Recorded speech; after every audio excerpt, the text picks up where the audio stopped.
If I could only have one condiment in my pantry, it will probably be the misleadingly named Chinese preserved vegetables. It's umami rich, savory, slightly tangy. It goes well with anything from congee to plain rice to fried rice to braising dishes, and especially stir fries. If you've ever had stir-fried French green beans at a Chinese restaurant, you would probably have had the condiment before. The reason why it's misleadingly named is because the name has been abbreviated so many times, both in its native language and the English language, that a lot of people think these leafy greens are actually from olive trees. But no, the condiment is made from two major ingredients, the Chinese olives and Chinese mustard green. Now, both of those ingredients are extremely hard to come by outside of China, and the canned version is readily available almost globally. So instead of recreating a subpar version of the dish, we're going to make our own version using quality local ingredients, utilizing the same methods to hopefully create something equally special. So let's do it. Starting with the star of the show, the Chinese mustard. After scouring all the grocers in the neighborhood, I've settled on kale. They share quite a few similar characteristics. It is milder in flavor, it has a slightly earthier taste, and they have a similar slight hint of bitterness, which is really what you want in the preserved vegetables. And when they're in season, in the late autumn or early winter, with a bit of frost, you get a wonderful, wonderful sweet aftertaste, which we'll try to complement with our selection of Mediterranean olives. Just like the traditional method, we first prep and salt the vegetables. Now, all we have to do is to put something heavy on top, just to make sure everything is in contact with the salt, and we'll leave it for a couple of hours.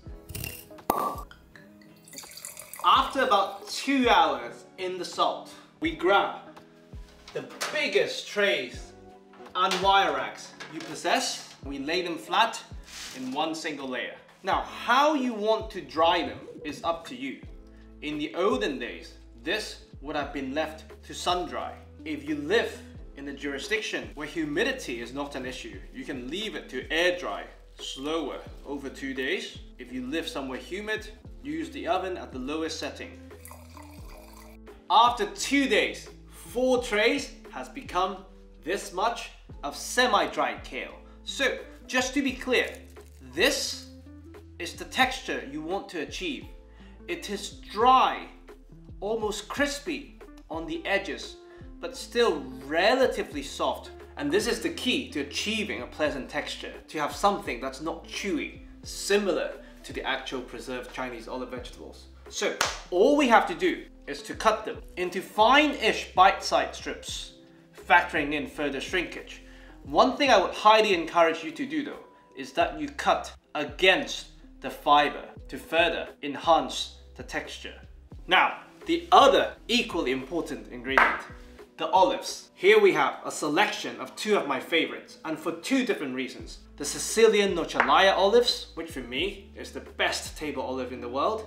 It's milder than most Mediterranean olives, and it has this wonderful butteriness and a hint of sweetness, just like the in-season kale. So we're reinforcing the sweetness as well. Here we have the Greek Kalamata olive, which is rich, salty, and it has this slight tanginess, which you associate with the Chinese preserved olive vegetables. So, simply bring some heat into our pot, and we add a generous amount of vegetable oil, or any neutral high smoke point oil.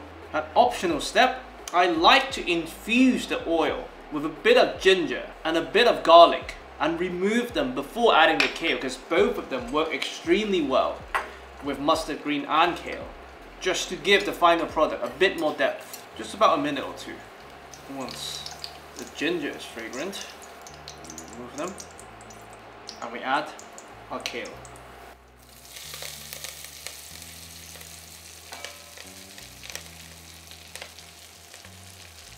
What we're trying to do here is, through heat, we're going to remove whatever water content that remains in these kale to further concentrate, deepen their flavors, and of course, cook them in the process. So first, they'll turn bright green, but after a bit more heat, they'll start to fully wilt and turn to a darker color.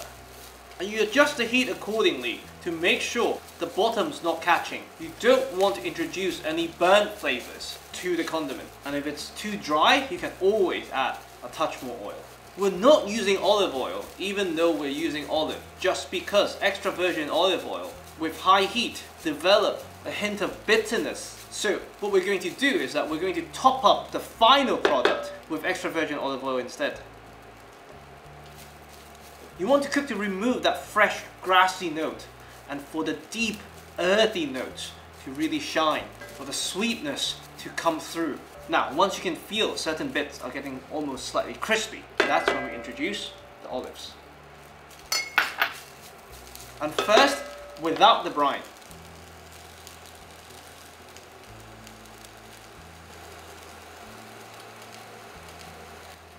And we now cook the olives to evaporate their water content, to concentrate their flavors, and for everything to have a chance to emulsify. Now, once there's not much steam coming out, meaning there's not much moisture left, we start to introduce our liquid ingredients. First up, some mirin, Japanese sweet wine for sweetness. If you don't have mirin, you can just add a bit of sugar, and we cook to evaporate the alcohol and concentrate the sweetness. But make sure you start stirring quite vigorously, just because once we've introduced the sugar, it's easier for the bottom to start catching. Next up, some light soy sauce. And I'm starting stingy, just because I'm mindful how much salt we've added during the initial curing process. So we'll taste and adjust the salinity accordingly. Next up, a bit of toasted sesame oil, optional, just to add a bit more depth. Staying on the theme of using quality ingredients from the region, some Worcester sauce. Now, we taste. Oh, incredible. Now, we want to introduce a bit of liquid for the kale to braise and further soften. So depending on what you thought when you tasted it, if you think this needs more salt, you add some of the Nochaleya brining liquid. If you think this is already good to go, add a dash of water. In our case, we'll add a bit of liquid, a small dash of water, and we'll evaporate all the liquid before we finish the dish. So don't worry about adding too much. The priority here is to create some steam and make sure the bottom does not catch. Now, lid on, and we let this braise at medium-low heat until the kale has reached a desired texture. About 10 to 15 minutes.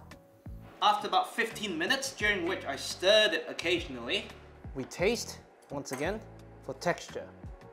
For me, it maintained a very nice, decent bite. The olives really imparted a lot of flavors to the dish. I could even feel the sweetness, the kind of residual sweetness you associate with the Nochaleya, not the mirin sweetness. So once you don't see any visible liquid, we switch off the stove and we let it cool down naturally before our final step.